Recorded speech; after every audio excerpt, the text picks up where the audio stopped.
Të dashur qytetarë dhe qytetare, dje Tirana njohu protestën më të fuqishme në tërë ekzistencën e saj, mbase 200.000 qytetarë vërshuan në sheshet dhe rrugët e saj me kërkesën për dorëheqjen e Edi Ramës.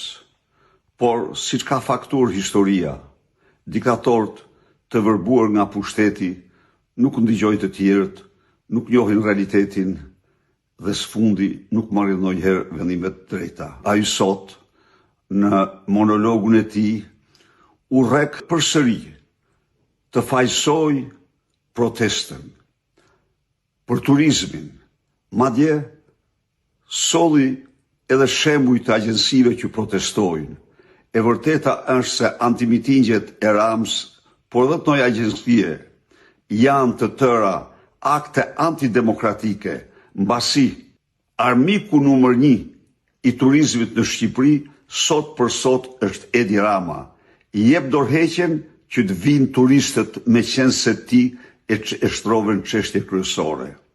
U ndal gjerësisht në mendsinë e tij të vjetër komuniste për fashistët dhe thirrjet fashiste të protestuesve. Edi Rama me këto nuk mund të mashtrosh njeri. Protestuesit janë në një mision të madh, të përmbysjes së diktaturës autokratike që instalove bashkë me klanet e drogës, organizatat kriminale dhe qeveritarët e tu. Ndaj dhe, ka vetëm një rrugë, jep dorëheqjen në mënyrë që kjo verë të shndrohet në verën e fitores demokracisë, fitores shqiptarëve. Po, në protest ka dhe do ketë banor, qytetar, shqiptar që nuk banojnë në Shqipëri, që banojnë në Kosovë, Maqedoni, por që banojnë në mbar Europën dhe botën.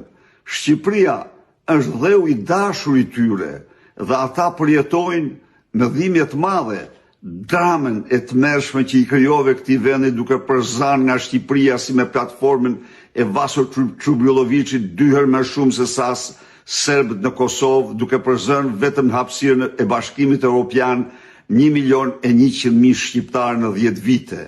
Fole se dy gjëra nuk negocion ti, të ardhurat e rritjen ekonomike, por ato të ardhura i përvetëson ti dhe oligarkët e tu, kurse shqiptarëve u ngelen thërrime.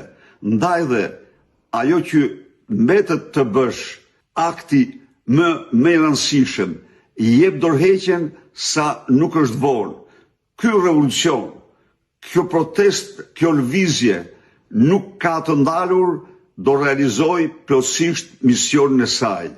Është një lëvizje çlirimtare në raport me diktaturën tënde autoritare. Lëvizja do fitojë.